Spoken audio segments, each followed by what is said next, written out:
You're listening to the Naked Bible Podcast. To support this podcast, go to nakedbiblepodcast.com and click on the support link in the upper right-hand corner. If you're new to the podcast and Dr. Heiser's approach to the Bible, click on New Start Here at nakedbiblepodcast.com. Welcome to the Naked Bible Podcast, episode 260, Exodus 3, part 1. I'm the layman, Trey Strickland, and he's the scholar, Dr. Michael Heiser. Hey, how you doing, sir? Pretty good. Well, we were talking before the show, but we're going to split chapter 3 into 3 parts. I love this. So this is part 1 of 3 parts. What's that about? Yeah, I was just kind of pulling my hair out. So believe it or not, we're going to spend 2 episodes on the first verse of Exodus 3. I love it. It's just I can't get away from it. So the way it's going to break down is this episode is going to be about Midian and Sinai, and also Yahweh's southern origin, which might be new to some listeners. And then next time we're going to be, part 2 will be on the Kenite hypothesis, which again might be new to a number of listeners, but I'm going to telegraph it this way. On the surface, the Kenite hypothesis is about Moses' lineage, and part of that is concerns Edom and Esau's line. We've already made comments about that on an earlier episode, and sort of the where the other half of Abraham's family wound up, the descendants of Esau, and how that factors into Israelite history at this point. Having said that, the Kenite hypothesis is ultimately related back in scholarship to Cain, Genesis 4. And believe it or not, there is a Watcher's connection here. I have not written anything on Cain and Genesis 4, but again, it might sound goofy, but believe it or not, you're going to get that in part 2. When we're going to be in the book of Exodus, talking about Exodus 3, and somehow we're going to wind up talking about the Watcher story as well. It sounds odd, but hey, that you just follow the threads, and I'm not making anything up. It's the same thing we always do. We just talk about the work of biblical scholars on all sorts of things, and some of them see some pretty interesting connections here. Well, we love the weeds. yeah, we're getting a lot of that here. Even more so than I imagined. I had a what was I thinking moment a few days ago, trying to unravel this. Like, why did I suggest Exodus? What happened to me?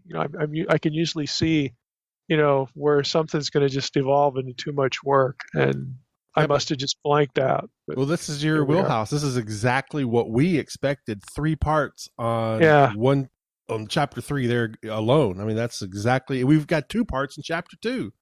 Yeah. Or was that chapter 1? Well, I mean, not every chapter is going to be like this. Okay. But Exodus 3 just sort of lends itself to it. Well, we might as well jump in. I mean, this is again going to be a bit gnarly. There's an element of difficulty here, and I have a makeshift map that I'm going to have Trey upload to the episode site. It's actually best if you're looking at the map, or you got to get the map fixed in your head while you listen to this episode, because we're going to be dealing with some geographical stuff.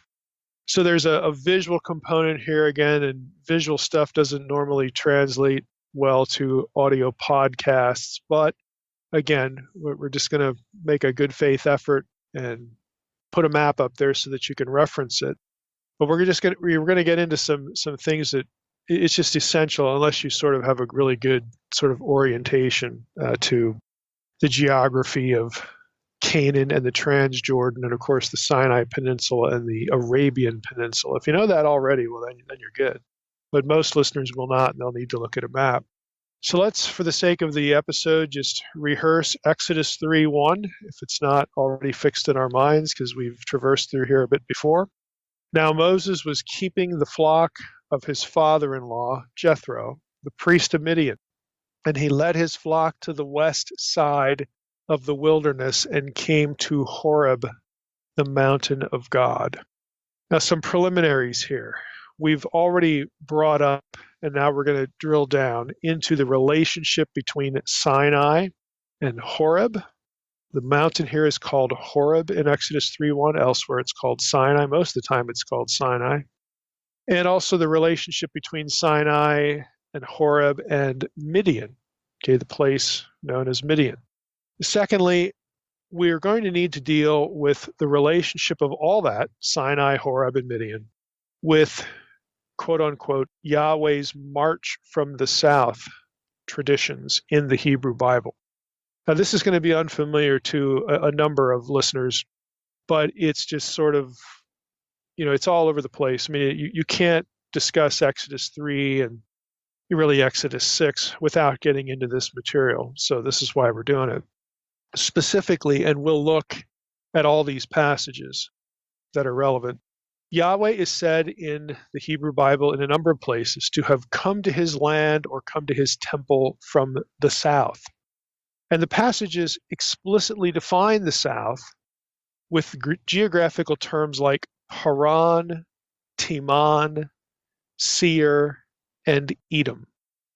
Okay, so if you're thinking already, well, the south, that would be the Mount Sinai, the Sinai Peninsula, the traditional site of Sinai. Or if you're thinking, oh, well, Jebel al-Lawz, in Midian, I think that's Mount Sinai, and that's south of Canaan. So that's what those passages are talking about. Sorry, they're not. Again, they use specific geographical terms, Paran, Teman, Seir, and Edom. So either the association with Midian in Exodus 3:1, and at least another passage, for Yahweh's abode is reconcilable with those other places, or we have contradicting traditions. So there's real issue here. These other places are a good bit to the north, again, of where people typically want Sinai to be, either the traditional location, way down the Sinai Peninsula, at the V of the two forks of the Red Sea, right in there. Or again, as this idea comes and goes, but the idea that Sinai is in Saudi Arabia at Jebel al-Lawz, which is to the east, about, I don't know, midway, maybe a two-thirds of the way up the fork, the right-hand fork of the Red Sea, the Gulf of Aqaba. Again, those other places are a good bit north, they're a good bit south to Edom, Teman, Paran, and Seir. So we have to figure out either a way to reconcile some of this stuff, or we've got contradictions. Now, I'm going to suggest that there's a way to understand all of the data collectively, but the way that I'm going to suggest undermines both the traditional view of Sinai and the Jebel al-Lawz location of Sinai. Both of them, I think, go out the window if you are going to try to reconcile holy mountain, Sinai, Horeb stuff with Yahweh coming from the south. Both of those locations are too far south of Teman, Paran, Seir, and Edom. They just are. It just doesn't work. So this is another reason why I said, if you think, if you come across people, I know for sure where Mount Sinai is, if they are not dealing with the passages we're going to deal with today that have Yahweh coming from these regions that are much farther north, but of course still south of Canaan, if they're not dealing with these passages, you can politely dismiss them because they have not dealt with important data. So I'm hoping that, again, that being the case is going to be clear here. Now, you might ask, well, why bother, with all this? I mean, again, we're into the weeds here. And for me, there's three reasons. I think we do need to be faithful to the details of the text and offer a coherent resolution to what seems on the surface contradictory. At least some think it's contradictory. And I'll add that if we do that, the resolution that I'm going to offer here will also be helpful in the next episode, next week, with the Kenite hypothesis, that whole issue. Second, I would say I'm hoping that this will convince listeners to not get sidetracked on rabbit trails like the idea that Mount Sinai is in Arabia or that determining the location of Mount Sinai has any theological importance. It really doesn't. I think those are distractions that can grow into dogma as though something crucial has been discovered. There's nothing crucial here in the way of theology or eschatology or anything like that. The reality is that it's pretty unlikely that either the traditional location of Mount Sinai, again, deep in the Sinai Peninsula in the V of the two prongs of the Red Sea, otherwise known as Jebel Musa, or the alleged Mount Sinai in Arabia, Jebel al-Lawz, it's really unlikely that those are the real locations of Sinai. Again, if you care, and I do, and I'm not the only one, if you care about reconciling the mountain of God idea, again, Horeb, Sinai, with the tradition of Yahweh coming from the south, then both of those locations are just not going to work. And I do care. I think it's important that all of the data be reconciled. And again, that issue itself might be new to listeners, but again, it's in your Bible. I don't write the stuff. This is just the reality of the text. We have to deal with it. And third, I think the point needs to be made that, again, the Yahweh from the South traditions can't be ignored, that they not only need to be aligned with Exodus 3, but this is also an issue for what we're going to run into in Exodus 6:3. Let me just read you that verse, where God says to Moses, I appeared to Abraham, to Isaac, and to Jacob as God Almighty, El Shaddai. But by my name, Yahweh, I did not make myself known to them. Okay, that is actually wrapped up in the Yahweh from the South traditions. And here you have Moses, in a conversation with God, and you have that statement made.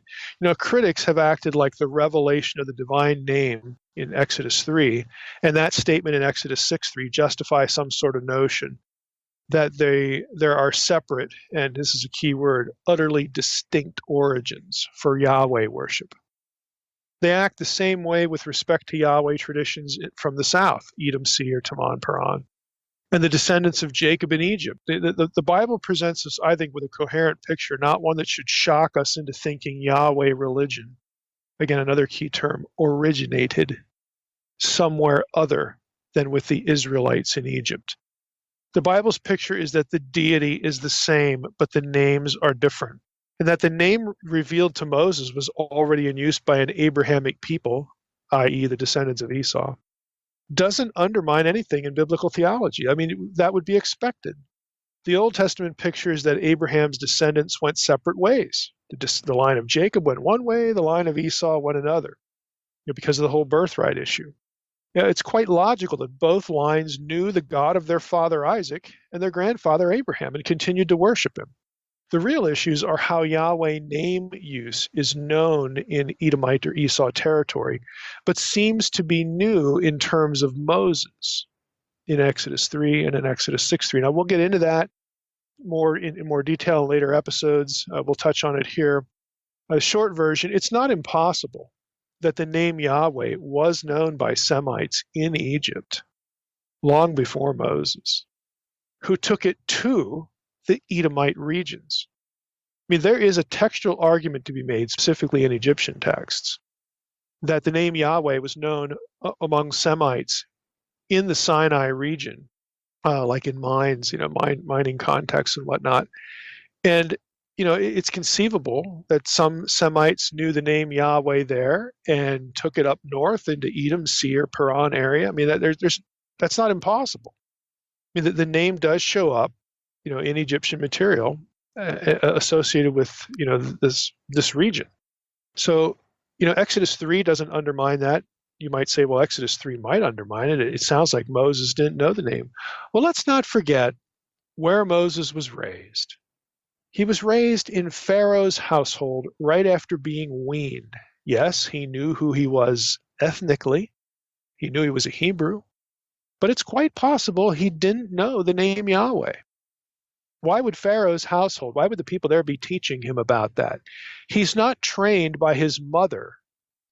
His mother has him until he's weaned, and then he is in Pharaoh's household. It's quite conceivable, again, while he knows what his ethnicity is, that he has not heard the name of Yahweh. That's possible. Again, his break with Egypt, if you read the Moses story, is about injustice toward his people. He didn't like the fact that they were enslaved. It's not about religion. Moses doesn't break from Pharaoh's household because of religion. Okay, he's upset at what is happening to his ethnic kindred. And then he gets into trouble by murdering a man. And he escapes to Midian, where again, providentially, he runs into descendants of his forefather Abraham, who do happen to know the God of their fathers by the name Yahweh, historically. And then the name is revealed by God himself to Moses. This is a quite, you can take all this data, and you don't have to talk about, oh, well, this source used this name, and this source used that name, and the dirty little secret of Yahweh religion is that the people, the descendants of Jacob and Esau, they never heard of Yahweh, and this is a different God than what we see in the south in Edom and Paran, and they knew the name Yahweh, or religion has its origin somewhere else, and the Bible is trying to cover this up, or look, this is a quite understandable picture. It's just, this is the kind of thing that source critics love to, what's the right word? They love to grab it and then leverage it in all sorts of ways. It's quite unnecessary. And if you listen to this podcast, I'm not an opponent of editing in the Torah. Okay, how many times do I have to say this? I'm not an opponent of that. But typically what happens is source critical theory exaggerates and overstates data. And I think this is a good example of it. Again, it is quite conceivable that Moses had not heard this name, but he had heard of the God of his fathers at some point. He knew who the Hebrews were. Again, the name could have been, circulating in Egypt, at least among, the slaves working the mines in Sinai. Again, you do see this with certain, at least one people group that are associated with the Negev and with the even upward north to the regions we're talking about here, Edom and Paran and Teman.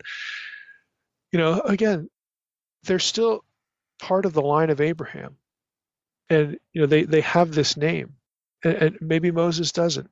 Now I say all of that to say this: Exodus 6:3, which generates a lot of this discussion that Moses didn't know the name, may actually not be translated the way it should be. I've commented on this on my blog that Exodus 6:3, if you follow the work of Francis Anderson, specifically in his book The Sentence in Biblical Hebrew, translates this quite different, where you don't have Moses not knowing the name. You have the opposite. And that's a little factoid that is almost never mentioned in the discussions of Exodus 6:3. Almost never. It's really rare. But Francis Anderson, again, I think he's still alive. This is the Anderson of Anderson Forbes, the database that we developed where I work at Logos. Francis Anderson is a premier Hebraist. That's probably a humble way to describe him. There are few who know their Hebrew as well as Francis Anderson. And so his work in this verse ought to be taken seriously, but it's rarely even mentioned.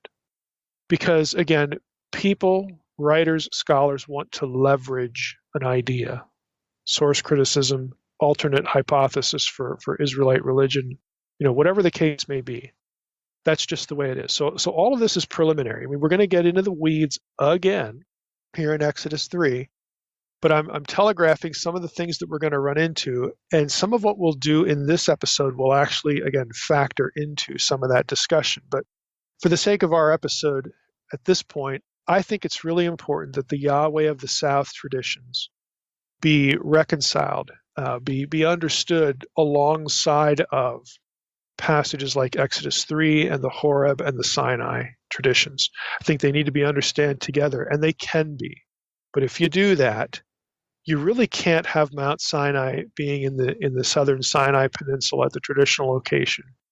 And the Jebel al-Lawz location doesn't really work well either. That one, it's not impossible for it to work. I would say it's really, really, really unlikely. And that means that you'd have to come up with some other mountain. And there have been lots of proposals for Mount Sinai. It's not just those two. And my gut would tell me that if you're going to take the Yahweh from the South tradition seriously, one of those other possibilities might be the right one. So let's just jump in here. To refresh your memory, again, Exodus 3:1, now Moses was keeping the flock of his father-in-law Jethro, the priest of Midian, and he led his flock to the west side of the wilderness and came to Horeb, the mountain of God. And as I mentioned in a previous episode, the verse is typically read as though Moses is tending his father-in-law's flocks in Midian. And so the mountain of God seems to be in Midian. If you're doing the Jebel al-Lawz thing, that's the way you have to read this, that Sinai is in Midian. But the verse may also not be read that way. Again, the verse could be very obviously saying that Moses left Midian and journeyed a little ways to the west. We actually do not know where in Midian Moses was, and that's a problem. I mean, Midian's a pretty big area. We don't know exactly where he was. And if we're going to read it as Moses goes somewhere else and then comes to the mountain of God, well, that opens the door to other possibilities. You have to decide to read Exodus 3:1 in a specific way to have Moses tending his flocks in Midian at Mount Sinai. And this is what the movie does, the Ten Commandments movie. If you remember the Ten Commandments movie, it's like Mount Sinai is like, a couple hundred yards, from where, Moses is and where he and Zipporah are living. There's nothing in the text that tells you that. Nothing at all. So all we've got is Moses is somewhere in Midian.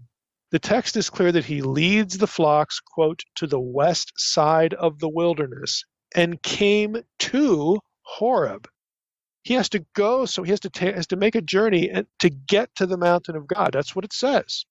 It doesn't say that he was already at the mountain of God, like the Ten Commandments movie has it. Like the verse doesn't suggest that Moses had to lead the flocks of Jethro a few hundred yards. No, I think it's much more coherent to say Moses had to take him somewhere else. And that somewhere else, to the west of Midian, is where we find this mountain of God. That's where Moses' encounter with Yahweh occurs. Now, that's important to keep in mind that Moses has to essentially leave Midian, or at least leave the part of Midian where he was, which again, we don't actually know precisely where that was. Where Jethro lived. Okay, we don't know where that is. We just know it's in Midian. It's a big area. But the fact that he has to leave and he winds up going west, well, again, we know he's not at Jebel al-Lawz, because if he went west, he'd run into the Gulf of Aqaba, the ocean. Okay, it's not a wilderness where you're going to have herds. Okay, so that's an absurdity. So he's going to have to go beyond the tip of the Gulf of Aqaba somewhere. He's going to have to go north and northwest. The west would be, you got to clear the tip of the Gulf of Aqaba, the right prong of the Red Sea, and now you can find some area where you can take your flocks. Okay, so that much we know. Well, if you go far enough north, you're in Paran, Teman, Seir, Edom area. I mean, there's a place where Midian blurs into Edomite territory to the north. And if it's northwest, it's also going to blur into Canaan territory. Again, we just don't know where. Nobody's out there with surveyors' poles and marking land, okay? But these three regions, Midian, Edom, again, Seir, and the Paran, Teman area, there's going to be a place where they're basically kind of on top of each other, one to the north, one to the northwest, okay? And so you can imagine very easily that Moses would have taken the flocks northward, from some point in Midian. And frankly, since we know that Moses wasn't like living at Jebel al-Lawz, okay, that's not where he was, because if he goes west, he's going to run into salt, he's going to run into the Red Sea, okay? So he's probably somewhere already north in Midian, and then he would have migrated west, just like Exodus 3:1 says. He took the flocks to the west, okay? The edge of the side of the wilderness, okay?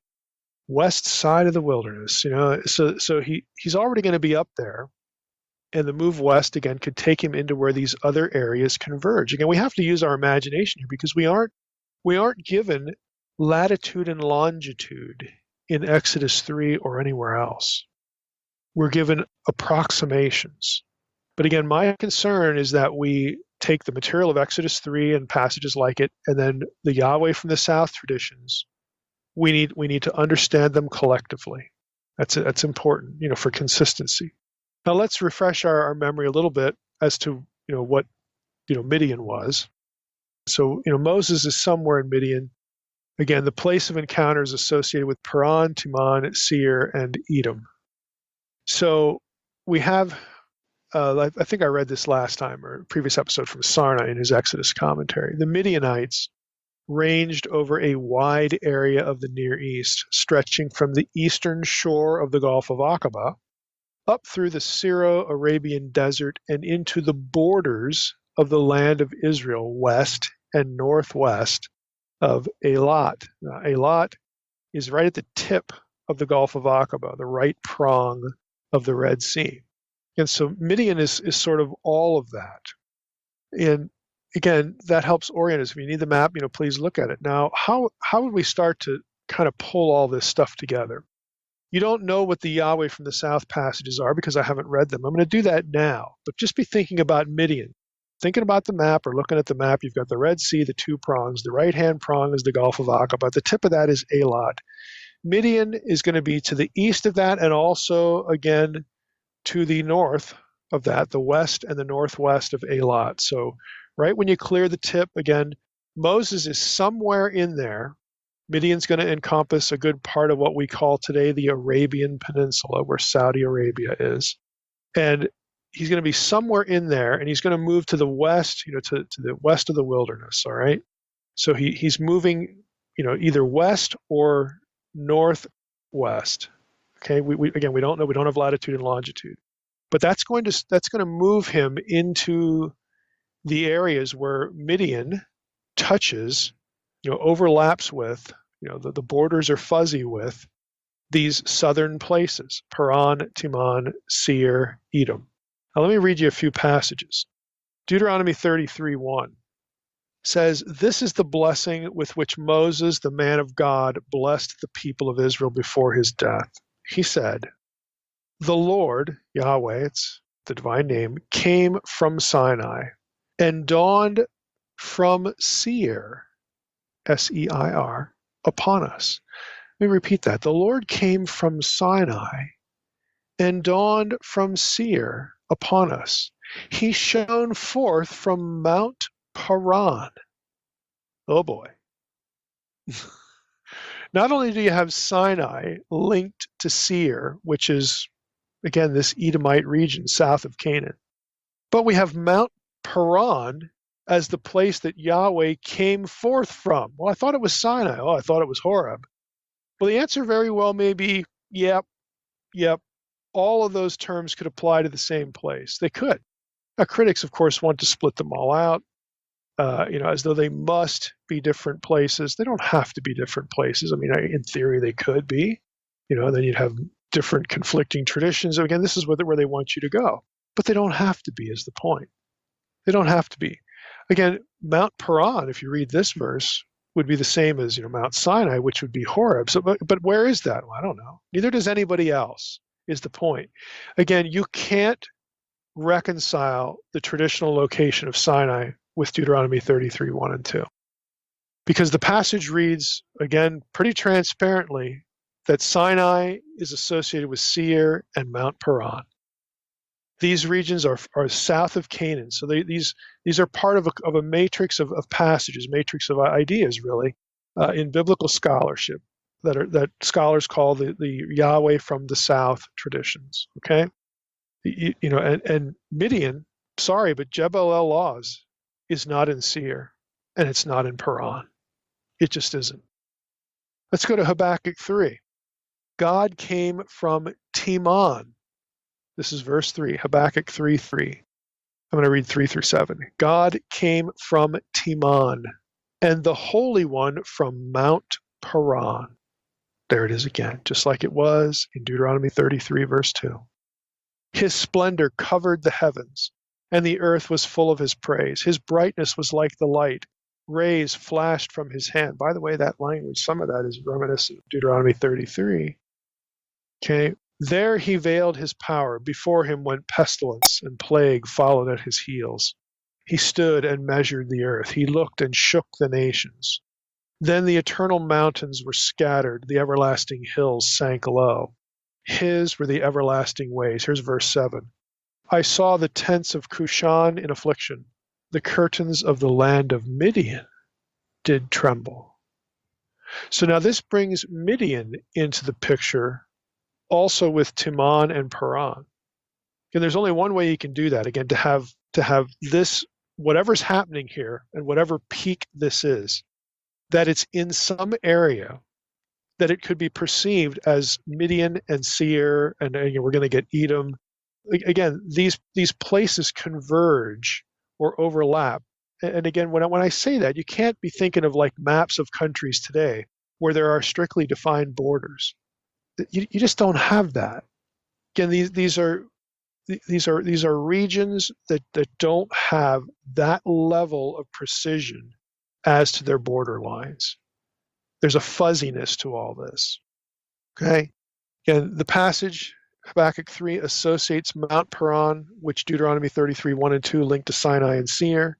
It links Paran to Midian. So Teman, Paran, and Seir and Midian are somehow interrelated.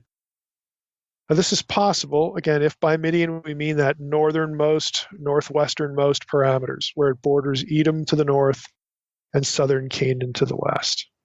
And by the way, I would think that if you took that, if you thought about that, and then you read Exodus 3:1, where you have Moses taking his flock to the west side of the wilderness, you can reconcile those things. Again, especially since we don't know where Moses' starting point was. He could have been due east of where all this is happening, and then he moves straight west. We don't know. We just know from these descriptions, the Yahweh from the South traditions, which again link Midian into this, some portion, some part perceptively of Midian with these southern regions, Edom, Seir, Paran, Teman. Judges 5 is another one of these, 4 and 5. Lord, when you went out from Seir, when you marched from the region of Edom, the earth trembled and the heavens dropped. See, there you get apocalyptic, this cataclysmic language that we just read. We just read from Habakkuk 3, where God was coming from Teman and Mount Paran.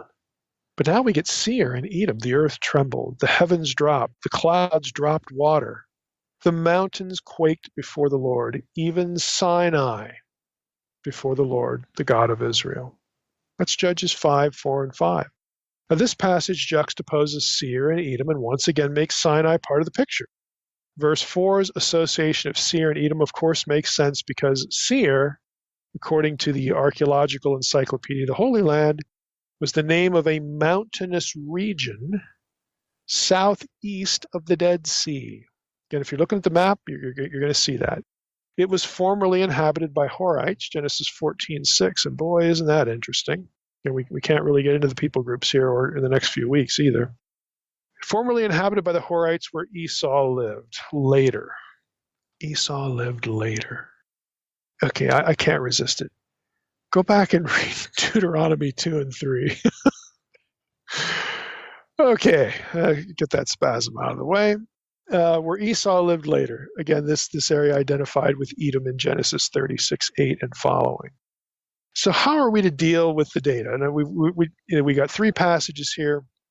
I would say, just in basic terms, there's no way to get the traditional site of Sinai near Edom. So I'm not a believer in the traditional site, Jebel Musa, for being Mount Sinai.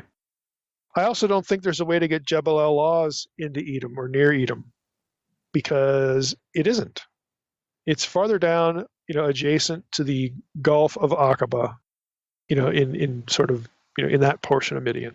It's not in Edom. It's not near Paran or Teman. So my suggestion is, let's stop trying to defend either of these views. Here's a proposal. Again, it's sort of like a working hypothesis, and then we'll get into some of the nuts and bolts of it here.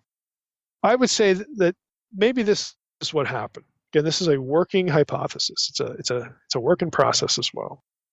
Moses leaves Midian proper, which is east, and again, we don't know where he is, possibly even already north of the Gulf of Aqaba, northeast of the Gulf of Aqaba. He's somewhere in Midian up there. He takes Jethro's flocks westward or northwestward.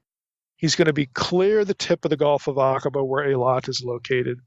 And he's moving again westward or northwestward, at least slightly, to honor Exodus 3:1, the language there. He winds up somewhere in the vicinity of the northwest fringe of northern Midian, where Midian borders the southern border of Canaan, and where it also blurs into the land of Edom.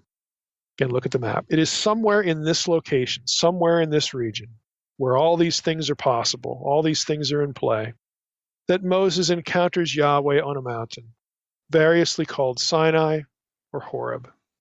We saw last time that Horeb, again in a previous episode, Horeb may simply refer to a dry area. That's what it means. May simply refer to a dry area that included a mountainous region. As Sarna said, Horeb may have been the name of a wider region in which Mount Sinai, a specific peak, was located. Again, and that Horeb could be in this, this geographical region we're talking about. Edom, Seir, all that, because Seir again is a mountainous region, as we just read. There's going to be some peak there that eventually lent its name to the entire area, perhaps. Horeb again means desolate or dry, but maybe Horeb becomes later associated as a term with the specific mountain in this region that could be spoken of as being somewhere still associated with Midian up north, associated with Edom and Seir and Paran and Teman, that area. Okay, somewhere in that area, all this stuff happens. I'm going to take you back to Sarna a little bit again here. We've already mentioned that Horeb means desolate and dry. We read earlier Exodus 17:1-7, and this is the incident at Rephidim. So we read that, read it again, we'll just start from verse 1. All the congregation of the people of Israel moved on from the wilderness of Sin by stages, according to the commandment of the Lord, and camped at Rephidim. There was no water for the people to drink. So then they cry out for water, so on and so forth, and then Moses cries to the Lord in verse 4, what am I supposed to do with these people? They're ready to stone me. And then God says in verse 5, the Lord said to Moses, pass on before the people, taking with you some of the elders of Israel, and take in your hand the staff with which you struck the Nile, and go.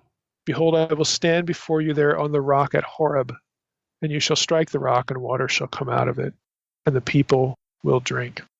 Now, again, this Horeb reference here, Sarna pointed out that if you look at the Israelite itinerary, their journeyings, Rephidim was the last station of the Israelites before entering the wilderness of Sinai.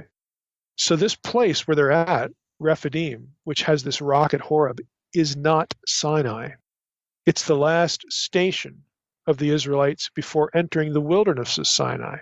And then Sarna says, we may be dealing with different strands of tradition, or Horeb may have been the name of a wider region in which Mount Sinai, the specific peak, was located. Perhaps that peak eventually lent its name to the entire area. So, none of that, again, the separation of Horeb from Sinai, that doesn't undermine, again, what I'm proposing about all of these terms being interrelated, because, again, the region itself might be what Horeb is referencing. And again, if it is associated with Seir and Teman and Paran, Seir, again, is a mountainous region. You could have one specific peak somewhere, in that geographical zone that we really can't define, but somewhere south of Canaan, because Yahweh comes from the south, somewhere that's still adjacent to Midian, so we can talk about Midian. And again, it's going to be north, possibly northwest of the tip of the Gulf of Aqaba. Okay, you somewhere up there. If you factor this in, the hypothesis is still workable, that there's a distinction between the mountain, Sinai proper and Horeb. Okay, good, fine. Dry place that later becomes known by a single peak. Who knows? Ultimately, who knows? What I'm trying to get you to see is that these disparate data points are not irreconcilable. There is a way that they can be imagined as functioning together, and inclusive of the Yahweh from the South traditions. Now let's go back to Exodus 3:1 real briefly. Moses was keeping the flock of his father-in-law Jethro, the priest of Midian. He led his flock to the west side of the wilderness and came to Horeb, the mountain of God. Now, the way ESV has that translated, it suggests that the mountain of God was called Horeb. But the Hebrew text actually doesn't require that and might even contradict it. So again, we don't have to have Horeb even be specifically in this verse associated with a singular peak. So this whole regional idea, and then by tradition, one part of one mountain in this region becomes identified. I mean, that's workable. But I just want to point out here in this particular verse that ESV might be a little misleading, unintentionally. Here, the Hebrew has El Har Ha-Elohim Korbah. Literally, he takes the flocks to the mountain of God, to Horeb. What we have here on the proper name for Horeb, this Chet Resh Bet, we have a hey on the end. It's called a locative hey. It denotes location. In Hebrew, sometimes the letter hey, the H, is added to a noun to denote going to that place. It's called the locative hey. So Horeb might merely denote a dry place that Moses goes to. He went to the mountain of God, to Horeb. So in other words, the mountain of God is in Horeb, but the mountain of God isn't necessarily named Horeb. Could very well be the understanding of Exodus 3:1, but the ESV doesn't give you that impression, and other translations as well.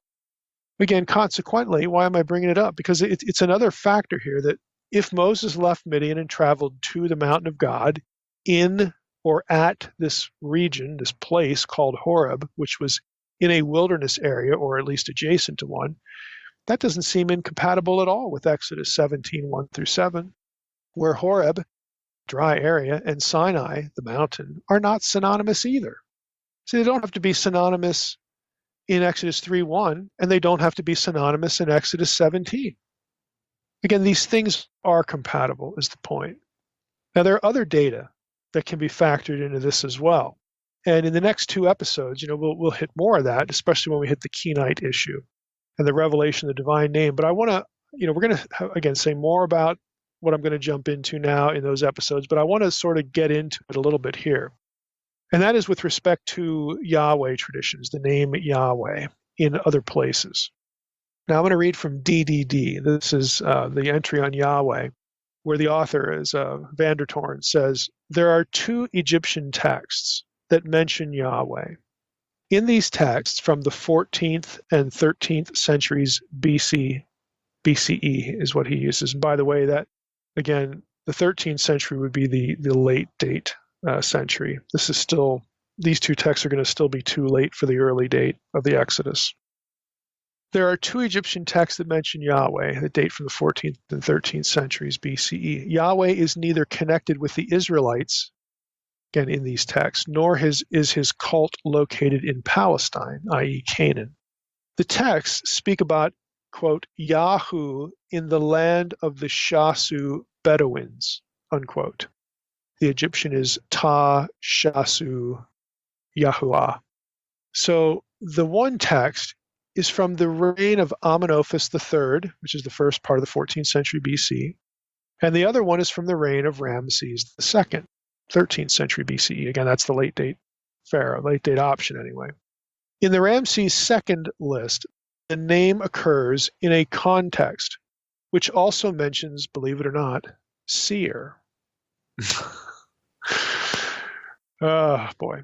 It may tentatively be concluded then that this Yahu in the land of the Shasu Bedouins is to be situated in the area of Edom and Midian, of course, the northern northwest edge of Midian. So you actually have a reference to Yahu in Egyptian material, in Seir, in Edom. Again, there you go. This isn't like explosive. This is in concert with the picture, again, my working hypothesis that I just sort of laid out. So another quote about this material. This is from Mark Chavalis. This is from the Dictionary of the Old Testament Pentateuch in the Moses entry. He says, Yahu, YHW, is also the name of a Shasu country in connection with Midian and Seir. These references occur in an Egyptian eponym list from the time of Amenhotep III, circa 1400 BC, and in a text dated to Ramses II, a century later. Some have seen them as consistent with the poetic language in the Bible associating Yahweh with the region of Sinai, Seir, Edom, Paran, Teman, and Midian. And then he references Deuteronomy 33:2, Judges 5:4, and Psalm 68. We didn't read that one. Some have argued that the biblical Kenites, a branch of the Midianites, were the mediators of the Yahwistic cult, possibly by way of traders along the caravan routes from the south to the east. That's the end of the quote. Again, just another scholar, not only pointing out the Egyptian material, the reference to the name Yahweh in Midian and Seir, but also bringing the Yahweh from the south traditions into the picture. Again, this writer, Chavalis, is well acquainted with the fact that the Yahweh from the south traditions are part of this whole issue that we're talking about. Again, the mountain of God traditions and the divine name and all that sort of stuff. Now, there's more recent research on this, and I put this in the protected folder for those who are newsletter subscribers. This is a dissertation. It's available online, but I put it in the folder anyway. This is by Julianne Cooper, who is a man. Now, you might be thinking Julian would be a woman's name, but Julianne with an E, Cooper, who's at Yale now. But this was his PhD dissertation from the Department of Ancient History at Macquarie, I think I'm saying that correctly, University in Australia. And its title is Toponymy. A toponym, by the way, is a place name. Toponymy on the periphery. Place names of the Eastern Desert, Red Sea, and South Sinai in Egyptian documents from the early dynastic until the end of the New Kingdom. That's his dissertation. Now, he says on page 185 that the place name, the Yahweh of the Shasu Bedouin, he says whether this place name can be used as evidence for an early cult, the early worship of Yahweh, seems far from certain. And that's being honest. The name is at least used among a people, again, who are in the region of Seir, who by biblical standards would have descended from Esau. Again, they're still descendants of Abraham. But he's saying, it's just a place name. We don't know that it's evidence that Yahweh was actually worshipped there. Okay, that could be. I mean, we don't want to overstate the data. It's just an interesting observation. But I wanted to bring Cooper into the conversation for a different reason. While we're on the subject of etymology, what about the name Sinai? So Cooper, in his dissertation, discusses this name as well. On page 214, the other one was on page, I don't know if I gave it 185, 186. On page 214, Cooper writes this: the etymology of Sinai is usually explained through biblical Hebrew Sena, the bush. Sena is a name for bush, a word for bush. And it actually shows up in Exodus 3, verses 2 and 4. So again, he's saying this is the way Sinai is usually explained, as being a name derived from the place, the burning bush incident, where these bushes are, and Moses has this encounter. However, he says there's no consensus amongst biblical historians as to the etymology of Sinai. Connections to Semitic SN, tooth, Arabic Sina, stone, and Sin, the Mesopotamian moon god and the territorial entity of Sin, have also been proposed as equally valid as Sena, bush. So again, unpacking that paragraph, that's the end of the quote. What that means is that scholars have tried to figure out where Sinai comes from, the term. The easiest and basically the most obvious is this, it comes from the passage, the bush there, Sena. But others have tried to find a derivation from Arabic and Proto-Semitic, and then some want to say, it comes from the Mesopotamian moon god Sin and all that stuff, okay? Now, the context for this discussion in Cooper, when he gets into this material, is an Egyptian term that is a hapax. That is a word that occurs one time in existing Egyptian texts, and it's chenhet in Egyptian. And Cooper theorizes it's probably a Semitic loanword. It's a word that's brought into Egyptian from a Semitic language. He says in Semitic languages, the T, the ch sound, the T underlined sound, corresponded to Semitic samek, which is the first letter in Sinai in Hebrew. Now he goes on to discuss this, and I'm gonna disagree with him a little bit. I'm reading you this because we have geeks in the audience who like this kind of etymological stuff. But also, if you read Cooper's material, you're going to be wondering what I think about this. So I'm going to tell you. I'm going to just read a portion here. On page 214, he says, a difficulty with this connection, that is, connecting it to Sinai, the bush, but I'll admit his wording in the dissertation is a little bit ambiguous here.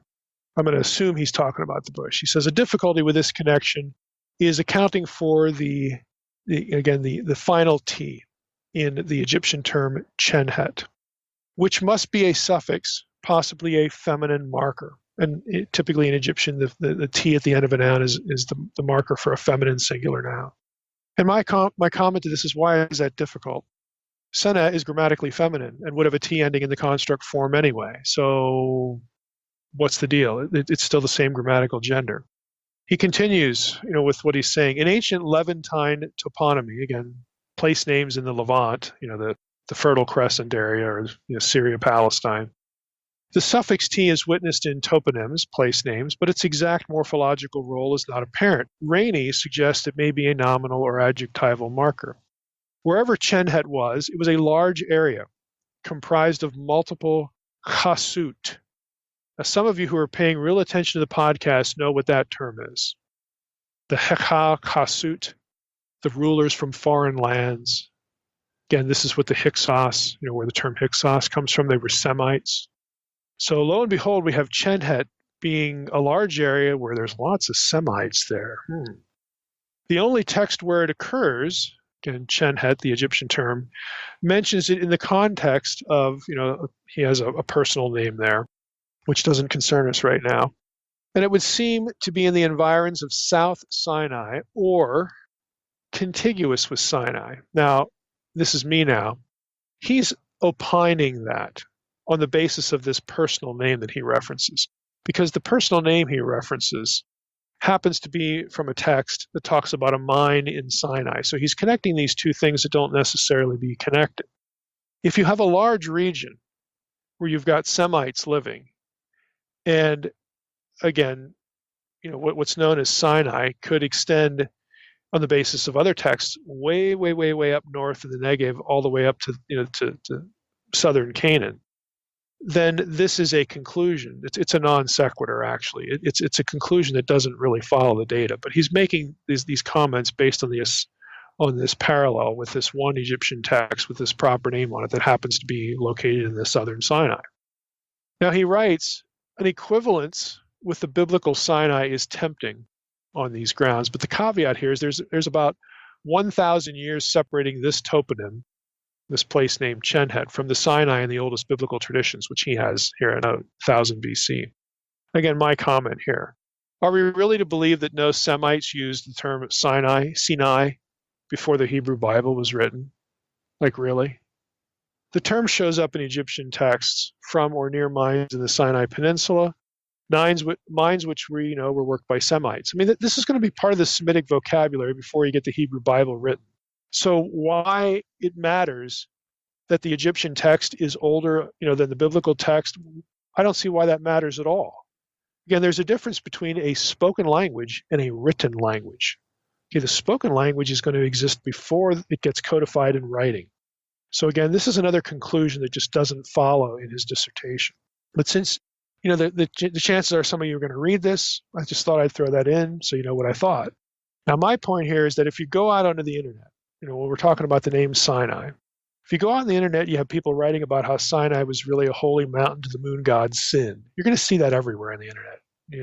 It's Middle Earth, okay? Know two things.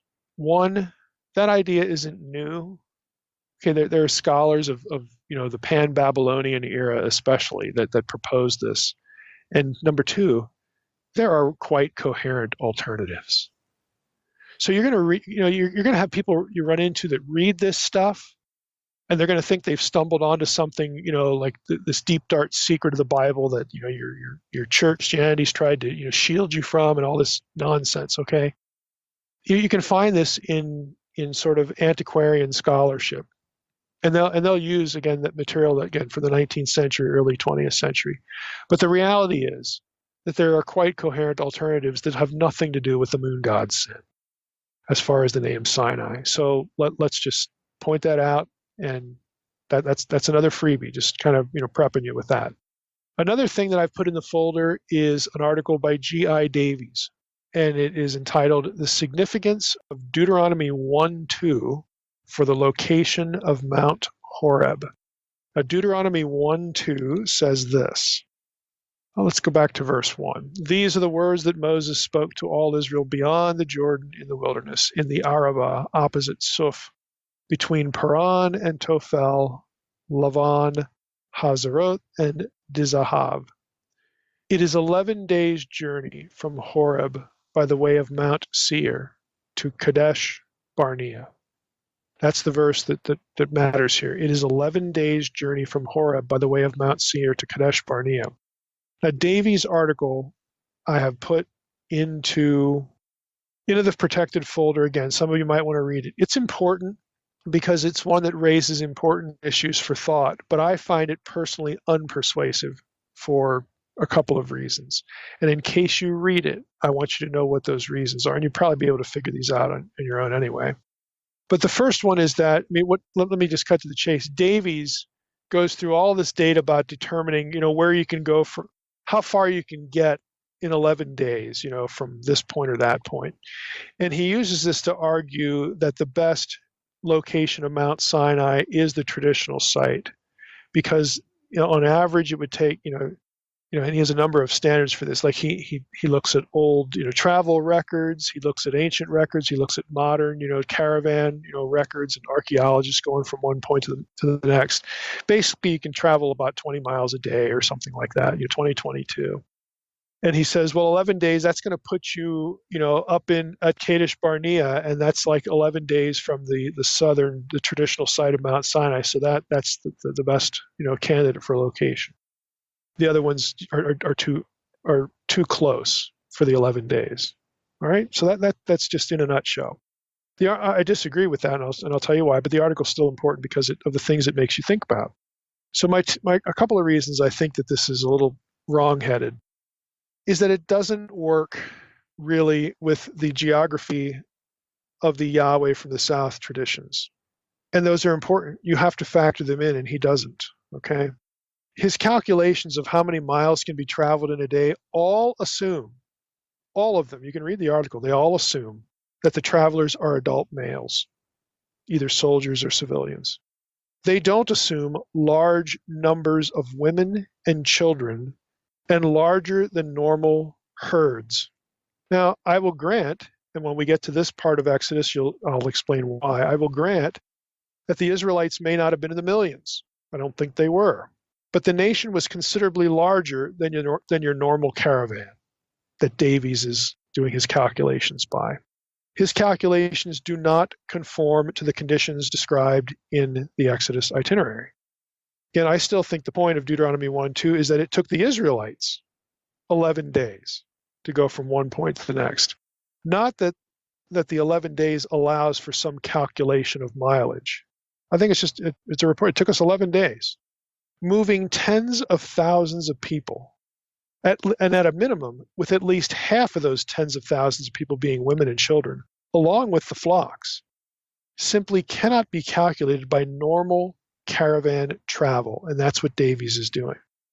To really know how far the Israelites could get in 11 days, during 11 day times, you need to assemble 30 or 40,000 people, have half of them be women and children, and then add thousands of head of goats, sheep, cattle, and etc., and then have a go at it. That's what you need to do. You're not getting very far, to be honest, because you're going to have to be stopping to water the flocks. You're going to have to be stopping at places. I mean, people can carry water. You're not going to be carrying water for flocks. I mean, like everybody's got, 50 pounds of water on them? I mean, it just doesn't make any sense. So Davies' calculations, while they might on the surface seem impressive, do not conform to the conditions that we're dealing with the Exodus travel. Secondly, he also assumes that Seir and Edom are not the same area.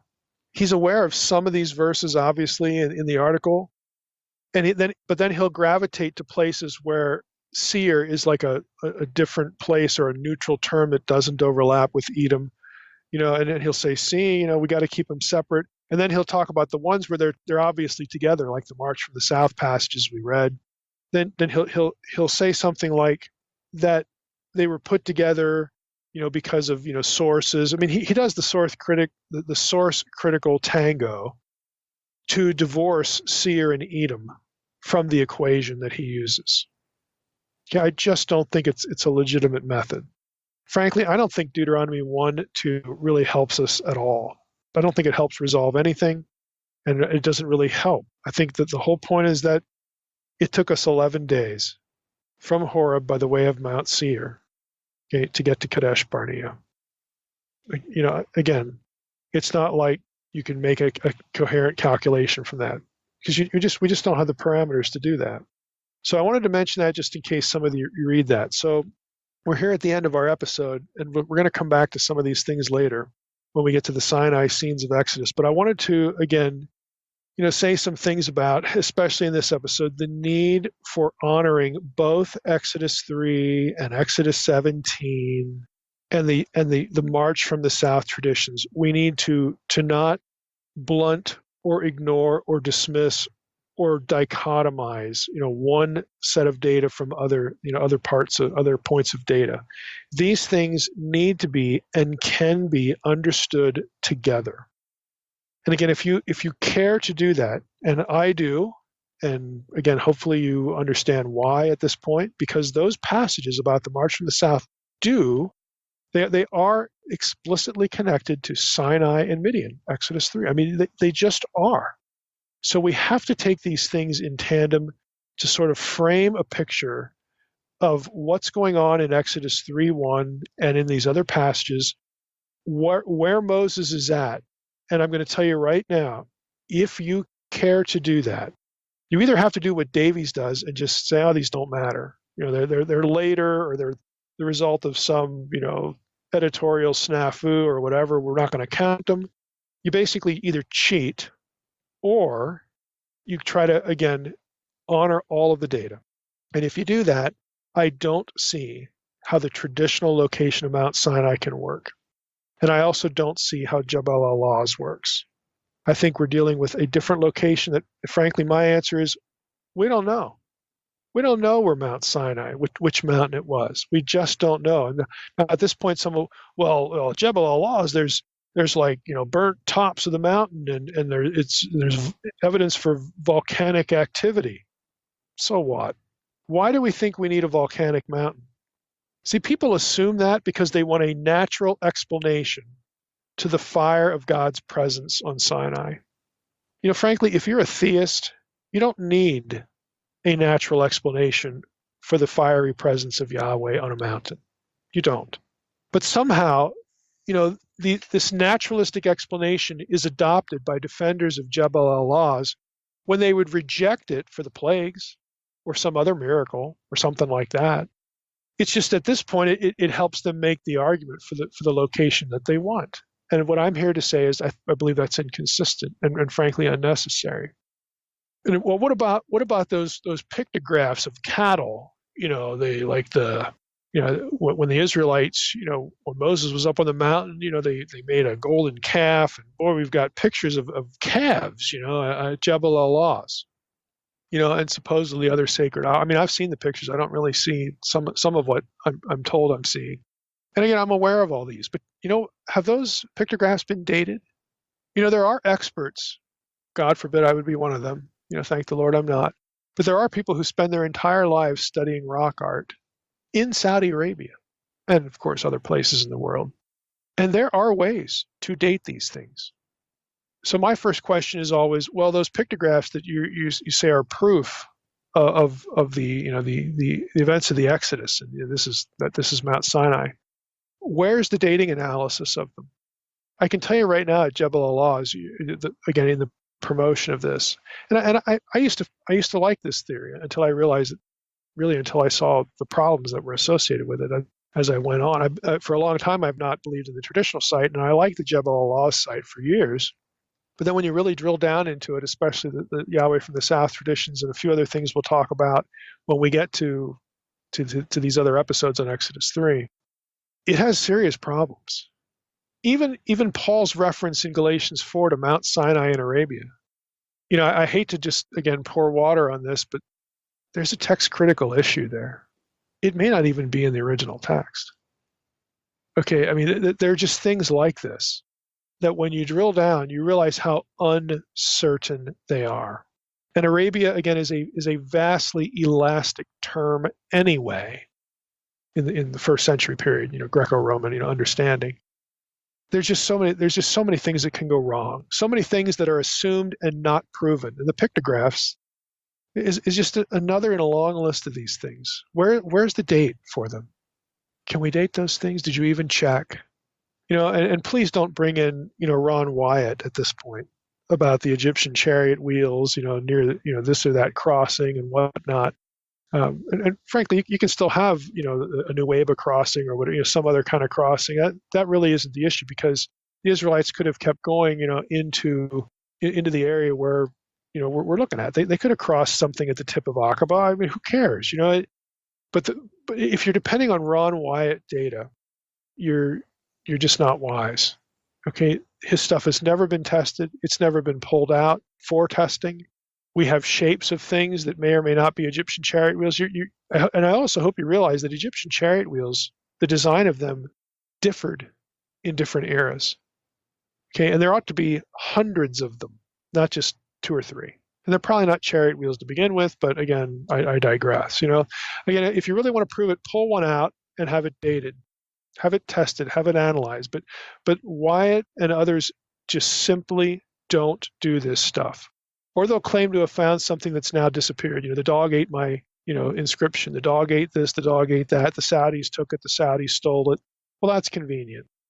Again, you've got to do better than that. I mean, especially as Christians. As Christians, if we want to do this kind of research, especially if there's an apologetic bent to it for some reason or along some trajectory, you just have to be more honest than this. You just have to be. Because if it's easily underminable by very simple, straightforward, frankly, very obvious questions. Hey, do we have a date for that? That specimen thing? Do we actually have it here? We can look at? If it's always no and it's missing, the arguments are no better than the kind of stuff that you get with ancient aliens talk.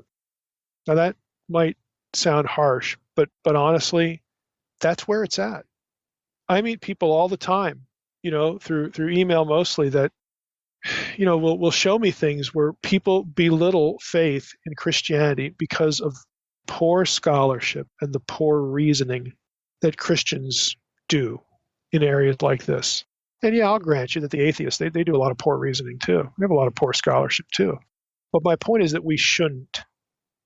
So I'm hoping, again, that you see the complexity of something as simple as Exodus 3:1. And now you may have a new thing to factor in. The Yahweh from the South traditions. Again, these are all important. They are all in Scripture. They are all pertinent to the same events, the same issue as far as Yahweh and the knowledge of Yahweh in a given geographical part. They're all important. Again, we need to honor all of the data and struggle with it. And that's what Bible study is about. That's what Bible study is about. It's not about looking for quick answers and proof texts. And if that's what you want, you're not really doing Bible study. You're doing something else, and it could turn around and bite you in the theological butt, or it could, have a worse effect when, again, people aren't willing to listen to you about something that really is important, like the gospel, but you have not gained a hearing with them because of poor research in some other area. And that's a shame. It's a shame that those two things get married in the minds of some people, but they do. So we need to, again, be a little more circumspect about this. And as the next episodes we have on Exodus 3, parts 2 and 3, again, we'll get down into some more of these details and then even more. Again, we're not done with Sinai once we get out of Exodus 3, trust me. Some of these other issues, some of the things we talked about even today will come back into our discussion. But again, I'm hoping that you see the complexity, but also, again, get an appreciation for, what's a distraction and what's not, and the need, again, to do good research. Mike, you're either raining on people's parades or blowing their minds. Or enraging the masses. But it's okay. Hey, you don't need to know. It's okay to not know. It is. There's like I said at the beginning of the episode, there's no crucial issue of theology here. Yeah. There just isn't. But when we get people that is, sometimes they want to pin some important issue of theology to something like this, it's just a mistake. It's just unnecessary. All right. Well, we're giving people permission to let it go. So there you go. Either that or permission to mail me a pitchfork and a torch. Yeah, please email Mike and not Trey, please. Not me. But all right, Mike. Well, we're going to get into part 2 next week. I'm looking forward to getting into how you're going to connect that to the Watchers. So that's going to be entertaining. And with that, Mike, all right. I just want to thank everybody for listening to the Naked Bible Podcast. God bless. Thanks for listening to the Naked Bible Podcast. To support this podcast, visit www.nakedbibleblog.com. To learn more about Dr. Heiser's other websites and blogs, go to www.drmsh.com.